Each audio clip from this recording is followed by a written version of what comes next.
Hello students, स्वागत है आप सभी का आपके अपने YouTube channel that's economics with Gauri Singh. जैसे कि आप सब जानते हैं कि इस वीडियो से पहले मैं 2 वीडियोस और अपलोड कर चुकी हूं और ये एक सीरीज स्टार्ट की है मैंने, क्विक इकोनॉमिक रिवीजन।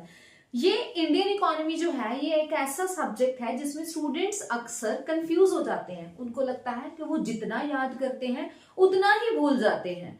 तो इसी वजह से मैंने इस सीरीज में क्विक रिवीजन करवाई है, मतलब कि जो चैप्टर्स हैं उनका ओवरव्यू देने की कोशिश की है ताकि आपको ये जो चैप्टर्स हैं वो आसानी से याद रह सकें। आज हमारी इस सीरीज का ये चैप्टर 3rd है।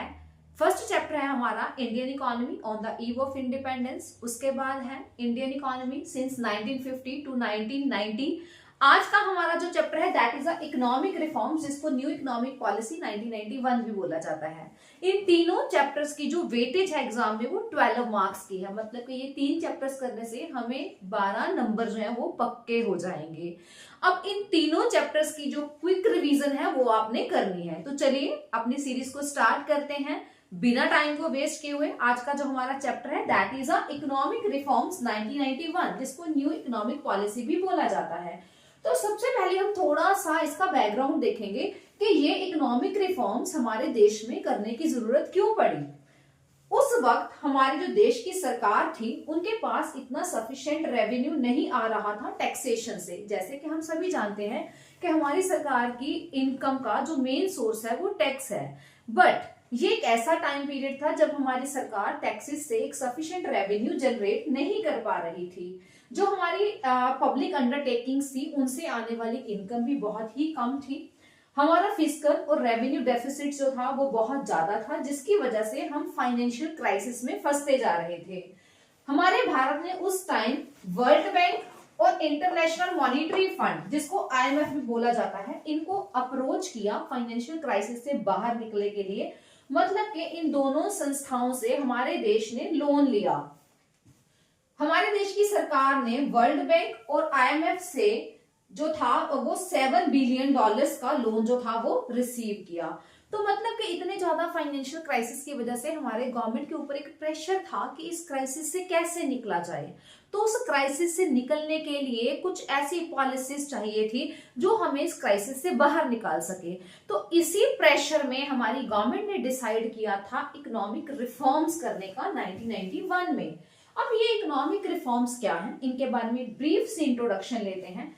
इकोनॉमिक रिफॉर्म्स का मतलब होता है एक सेट ऑफ पॉलिसीज जो हमारी गवर्नमेंट अडॉप्ट करती है ताकि देश को डेवलपमेंट के और ग्रोथ के रास्ते पे लाया जा सके। 1991 में हमारी सरकार ने न्यू पॉलिसी को अडॉप्ट किया। इस न्यू इकोनॉमिक पॉलिसी के 3 कंपोनेंट्स थे। पहला, लिबरलाइजेशन, स्वतंत्रता कर दो।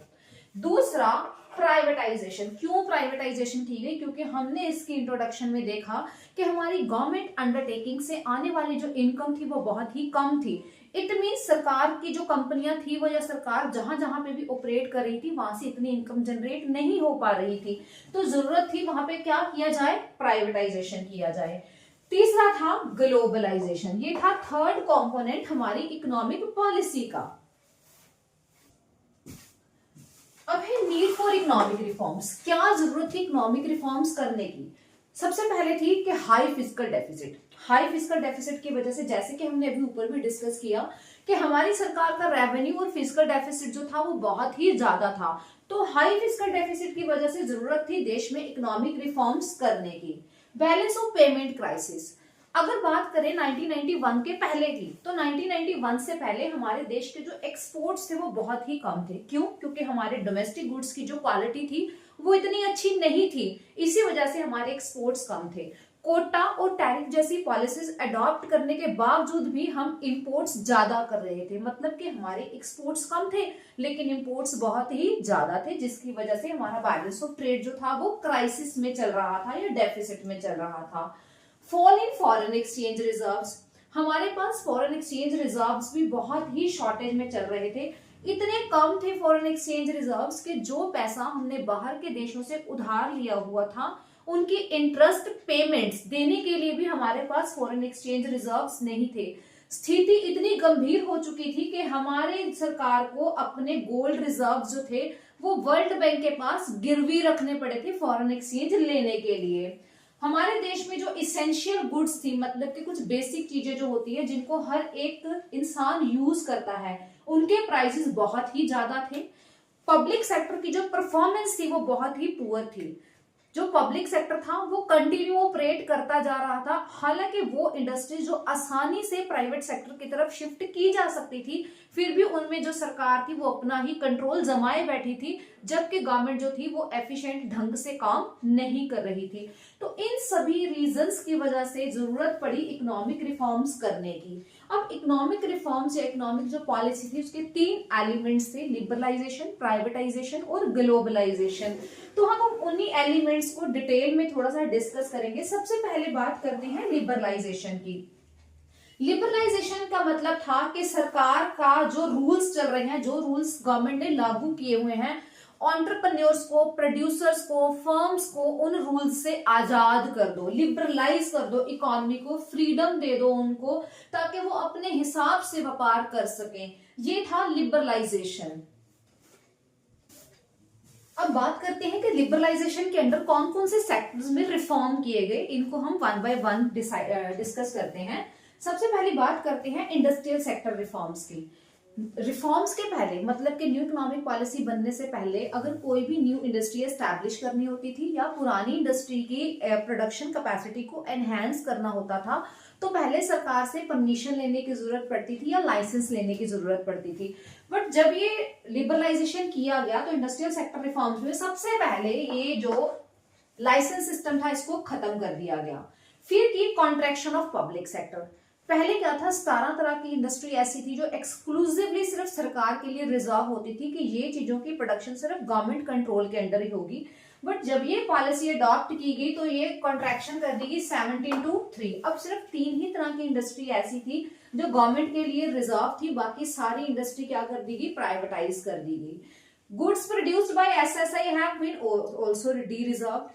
कुछ चीजें पहले ऐसी थी जो सिर्फ स्मॉल स्केल इंडस्ट्री के लिए ही रिजर्व की गई थी, अब उनको भी डी रिजर्व कर दिया गया था। और जो इंडस्ट्री थी उनकी प्रोडक्शन कैपेसिटी को एनहांस किया गया था।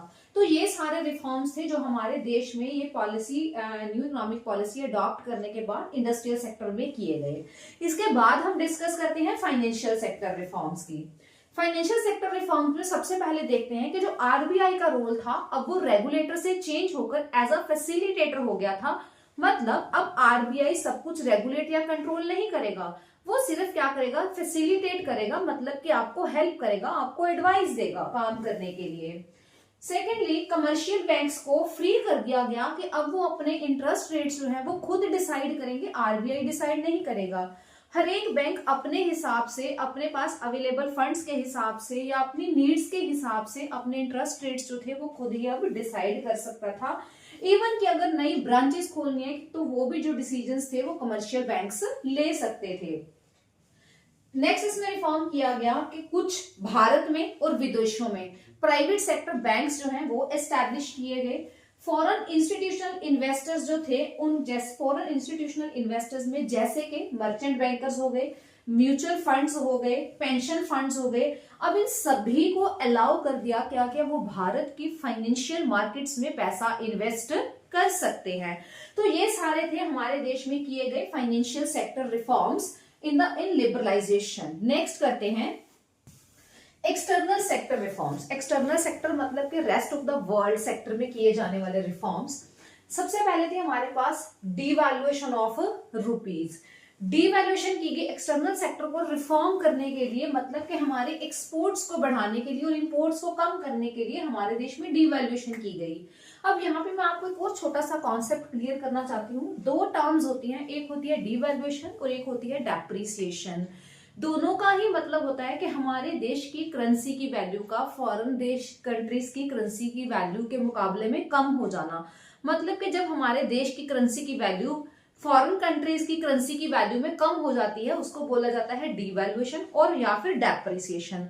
लेकिन दोनों में एक बेसिक फर्क होता है। डीवैल्यूएशन जो होती है वो हमारी सरकारें इंटेंशनली करती हैं और जो डेप्रिसिएशन होती है वो डिमांड एंड सप्लाई फोर्सेस की वजह से होती है, उसमें गवर्नमेंट का कोई भी कंट्रीब्यूशन या किसी भी तरह का इंटरफेरेंस नहीं रहता है। तो हमारे देश में डिवैल्यूएशन जो थी वो मतलब कि इंटेंशनली हमारी सरकारें करती हैं रुपये की डिवैल्यूएशन, क्योंकि रुपये की डिवैल्यूएशन होने से हमारे एक्सपोर्ट्स इंक्रीज हो जाते हैं। अब मैं आपको इसको एक छोटी सी एग्जांपल से समझाती हूँ। देखिए, जैसे मान लीजिए $1 इज इक्वल टू ₹80। अब मान लीजिए हमारी गवर्नमेंट ने क्या किया, हमारी करेंसी की वैल्यू को कम कर दिया, मतलब कि $1 इज इक्वल टू ₹100। अब देखिए, पहले हम बाहर के देश से $1 के बराबर इंपोर्ट करते थे और उसके बदले हम उन्हें देते थे 80 रुपीज, या फिर बोल देते कि हमारे देश से एक्सपोर्ट होता था 80 रुपीज के बराबर। अब हम $1 के बराबर ही इंपोर्ट कर रहे हैं, लेकिन हमारा जो सामान वहां जा रहा है वो क्या है, $100 के बराबर जा रहा है। मतलब कि हमारा सामान पहले से ज्यादा जाएगा वहां पे, या फिर मैं बोलूं कि उनका $1 पहले से ज्यादा सामान भारत से खरीद पाएगा। तो इट मीन्स हमारे एक्सपोर्ट्स जो होंगे वो प्रमोट होंगे। Second thing, foreign trade policy. Foreign trade policy में कुछ रिफॉर्म्स किए गए, जैसे कि टैरिफ्स को रिड्यूस कर दिया गया, इंपोर्ट लाइसेंस को बिल्कुल खत्म कर दिया गया, एक्सपोर्ट ड्यूटी को भी विड्रॉ कर दिया, हटा दिया गया। तो इन तरीकों से हमारे देश में एक्सटर्नल सेक्टर रिफॉर्म्स जो थे वो किए गए अंडर लिबरलाइजेशन। नेक्स्ट रिफॉर्म्स थे फिस्कल रिफॉर्म्स। फिस्कल रिफॉर्म्स जुड़े होते हैं हमारे देश के टैक्स स्ट्रक्चर के साथ, जिसमें क्या किया गया, सबसे पहले हमारे देश में टैक्सेस फिल करने का जो प्रोसेस था उसको बिल्कुल ही सिंपल कर दिया गया। डायरेक्ट टैक्सेस को रिड्यूस किया गया ताकि जो लोग हैं वो टैक्सेस की चोरी ना करें। जब वो डायरेक्ट टैक्स के रेट को रिड्यूस किया जाएगा, टैक्स फिल करने के प्रोसेस को बिल्कुल सिंपल कर दिया गया, तो लोग ज्यादा से ज्यादा टैक्स पे करेंगे।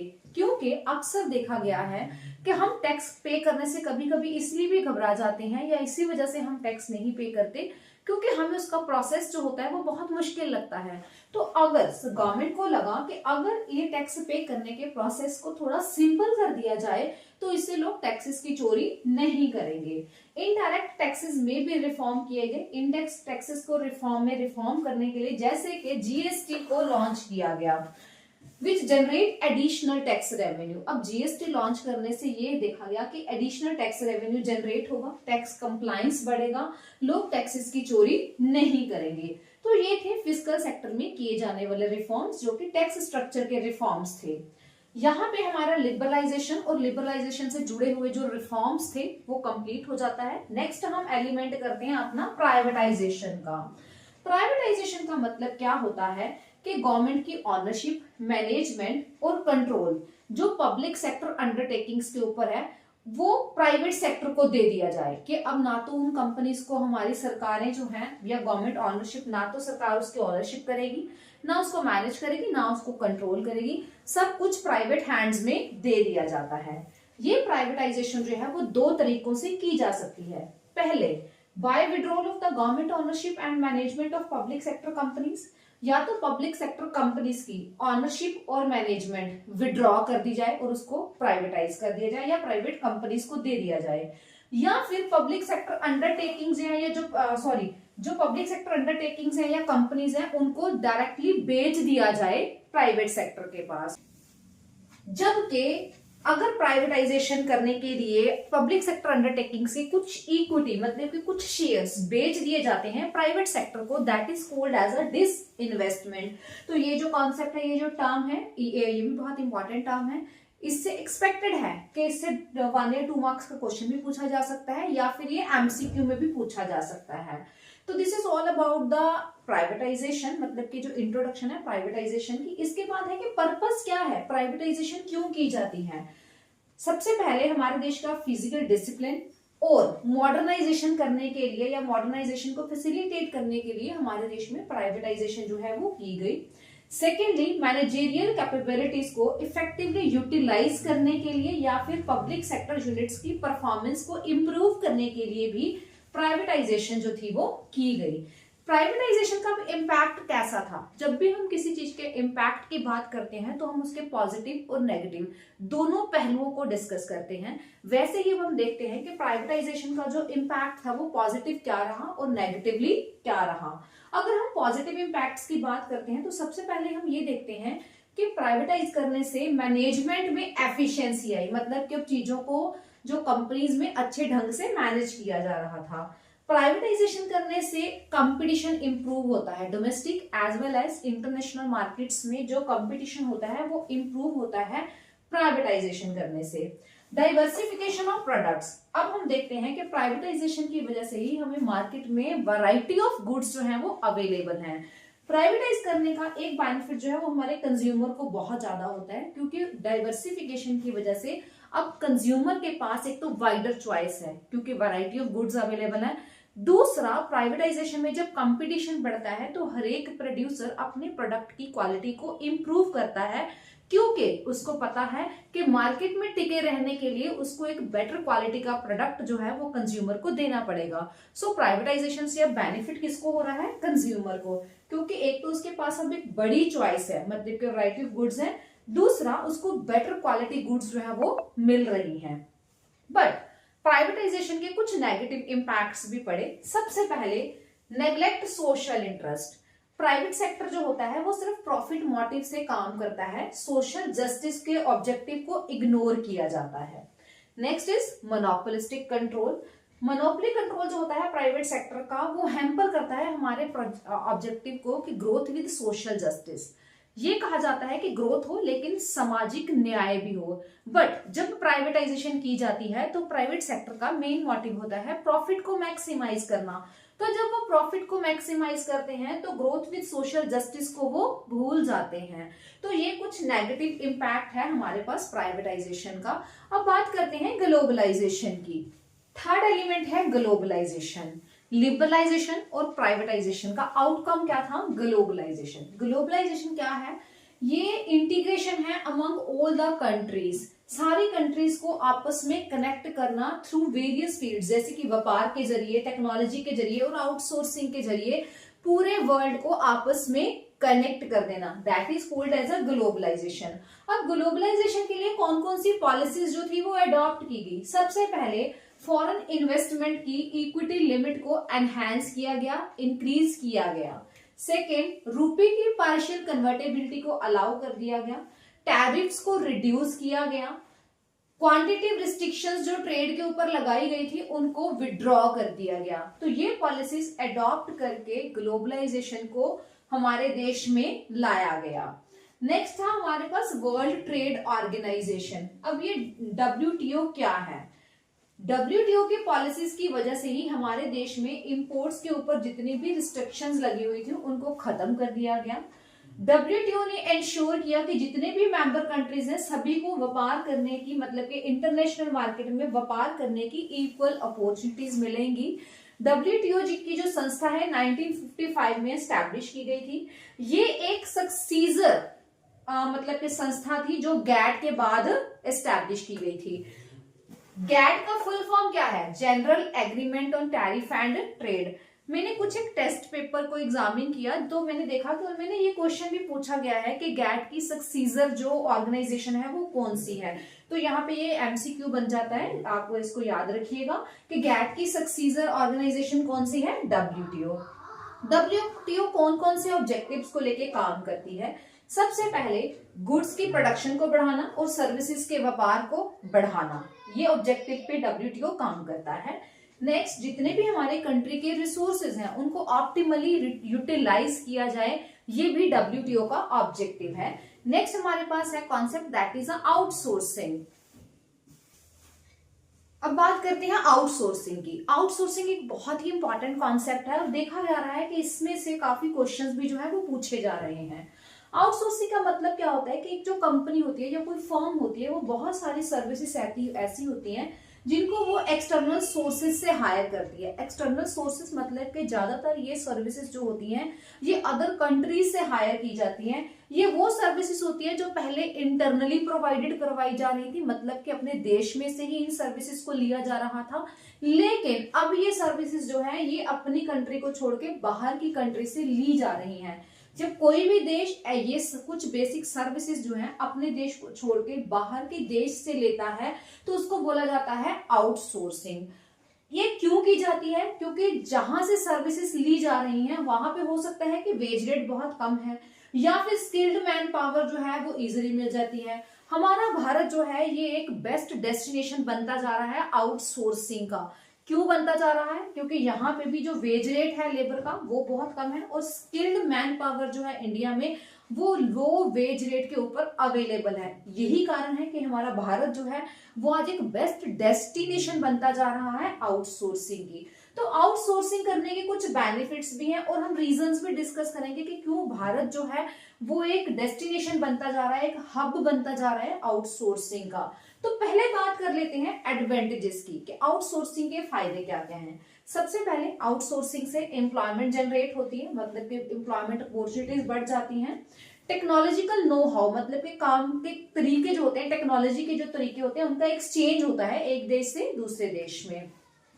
अब जब आउटसोर्सिंग होती है, बेटर एम्प्लॉयमेंट अपॉर्चुनिटीज होती है, लोगों को काम मिलता है, तो ऑब्वियस उनका स्टैंडर्ड ऑफ लिविंग जो होता है वो पहले से बेटर हो जाता है। These are the advantage of outsourcing. अब क्या कारण है कि हमारा भारत जो है वो एक हब बनता जा रहा है आउटसोर्सिंग का, तो डिस्कस करते हैं। सबसे पहले हमारे भारत में वेज रेट जो है वो बहुत कम है, मतलब कि कम पैसे देकर भी लेबर जो है वो काम करने के लिए तैयार हो जाती है। Next is large English speaking population.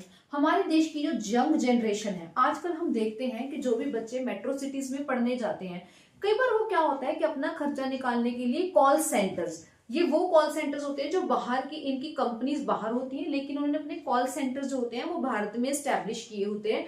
क्यों एस्टेब्लिश किए होते हैं? क्योंकि यहाँ पे स्किल्ड मैन पावर, मतलब कि अच्छी इंग्लिश भाषा बोलने वाले जो बच्चे हैं वो कम पैसों में भी काम करने के लिए तैयार हो जाते हैं। तो हमारा भारत जो है वो एक डेस्टिनेशन बनता जा रहा है आउटसोर्सिंग का।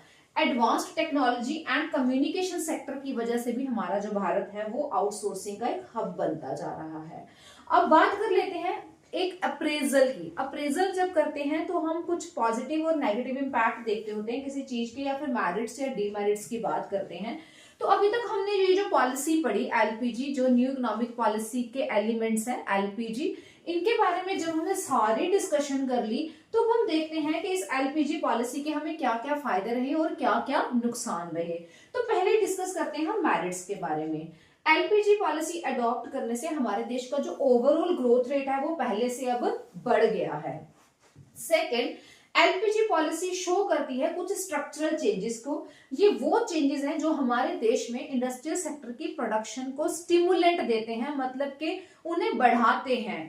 थर्ड, फिजिकल डेफिसिट जो था वो रिड्यूस हो चुका था। नेक्स्ट, इन्फ्लेशन को कंट्रोल किया गया था। इसमें कंज्यूमर्स के पास एम्पल गुड्स थी जिनमें वो चॉइस कर सकता था, क्योंकि हमारी जो मार्केट्स थी वो ग्लोबल लेवल पे डाइवर्स हो चुकी थी। ग्लोबलाइजेशन की वजह से हमारे मार्केट्स का जो साइज था वो बढ़ चुका था और कंज्यूमर के पास वैरायटी ऑफ गुड्स थी जिनमें से वो चूज कर सकता था। हमारे पास फॉरेन एक्सचेंज के जो रिजर्व्स थे वो बढ़ने लग गए थे। क्यों? क्योंकि ग्लोबलाइजेशन और लिबरलाइजेशन की वजह से हमारे एक्सपोर्ट्स बढ़ रहे थे। एक्सपोर्ट्स बढ़ने की वजह से हमारे देश में फॉरेन एक्सचेंज रिजर्व्स भी बढ़ने लगे थे। तो these are the merits of LPG policy. अब कुछ हमें इसके नुकसान भी हुए, डीमेरिट्स थे एलपीजी पॉलिसी के।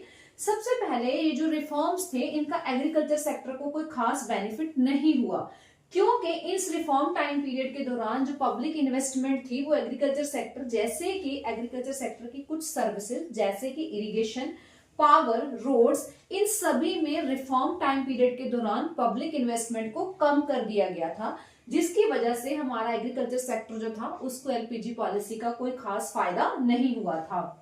नेक्स्ट, हमारी जो इकोनॉमिक ग्रोथ हो रही थी वो अर्बन कंसंट्रेशन थी, क्योंकि जितना भी इंफ्रास्ट्रक्चर था वो अर्बन एरिया में था, रूरल एरिया में नहीं था।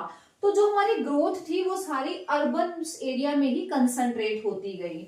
नेक्स्ट था हमारा कि जो हमारी डोमेस्टिक इंडस्ट्री थी that was unable to compete with foreign companies, क्योंकि फॉरेन कंपनीज से जो गुड्स बन के आती थी उनका प्राइस कम होता था, क्वालिटी अच्छी होती थी। हमारे डोमेस्टिक प्रोड्यूसर्स, हमारी डोमेस्टिक इंडस्ट्री उसके साथ कम्पीट नहीं कर पाती थी।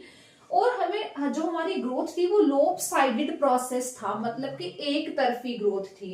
ये जो ग्रोथ थी इनकम्प्लीट थी और इसमें इकोनॉमी के सभी सेक्टर्स के ऊपर इक्वल जो इंपॉर्टेंस थी वो नहीं दी गई थी।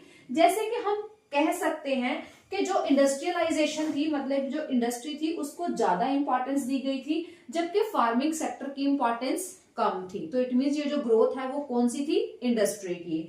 नेक्स्ट हम ये भी कह सकते हैं कि कैश क्रॉप्स की जो प्रोडक्शन होती थी उसकी जो सप्लाई थी वो फॉरेन मार्केट्स में बढ़ा दी गई और डोमेस्टिक मार्केट्स में कम कर दी गई। तो इन बातों से हम कह सकते हैं कि जो हमारी ग्रोथ थी वो क्या थी, लॉपसाइडेड थी। तो ये थी critical appraisal of the policy. अब हम करते हैं डीमोनेटाइजेशन और जीएसटी। डीमोनेटाइजेशन, हमारे देश की सरकार ने 8 नवंबर 2016 को ये स्टेप लिया था डीमोनेटाइजेशन करने का। डीमोनेटाइजेशन क्यों की गई थी? हमारे देश में corruption, black money, terrorism, circulation of fake currency, इन सभी चीजों को इकोनॉमी में कंट्रोल करने के लिए डीमोनेटाइजेशन की जाती है।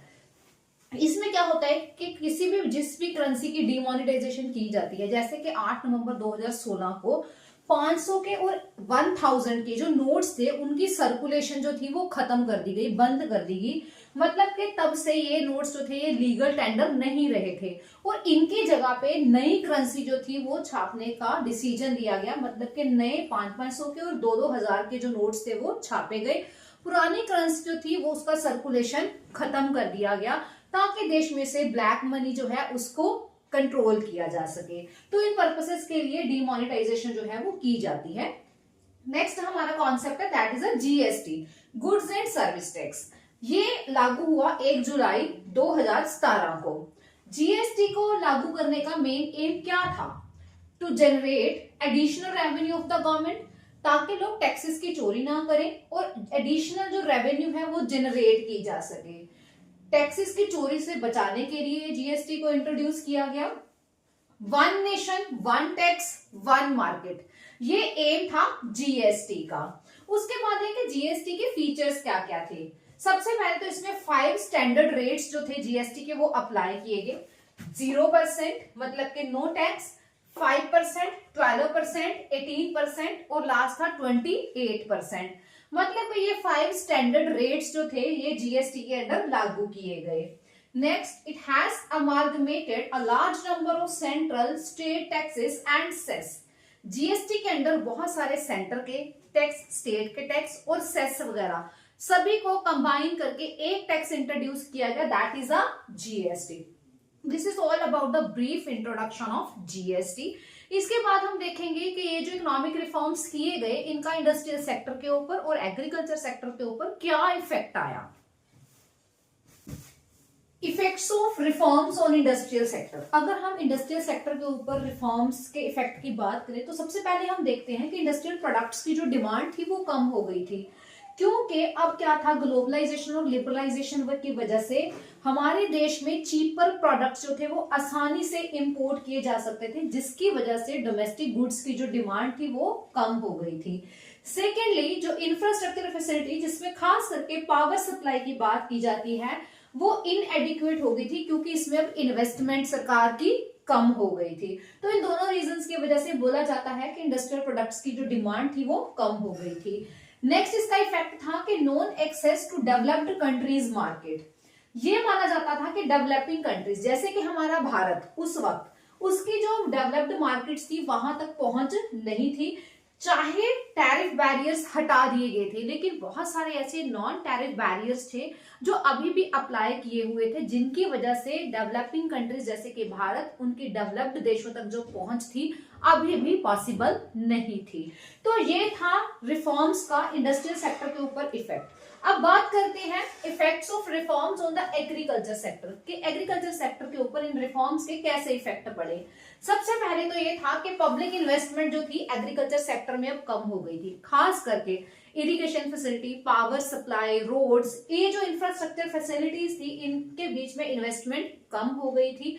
तो ये इन्वेस्टमेंट कम होने की वजह से हमारा एग्रीकल्चर सेक्टर जो था वो नेग्लेक्टेड फील होता था। Next is removal of fertilizer subsidy. Fertilizers के ऊपर जो सब्सिडी दी जाती थी रिफॉर्म पीरियड के टाइम के दौरान ये सब्सिडी खत्म कर दी गई। अब सब्सिडी हटाने का हमारे जो स्मॉल और मार्जिनल फार्मर्स थे उनके ऊपर इसका एडवर्स इफेक्ट पड़ा, क्योंकि सब्सिडी हटाने की वजह से कॉस्ट ऑफ प्रोडक्शन जो थी वो बढ़ चुकी थी। Next, increased international competition. देखिए, अब लिबरलाइजेशन और ग्लोबलाइजेशन की वजह से आसानी से हम बाहर के प्रोडक्ट्स अपने देशों में मंगवा सकते थे।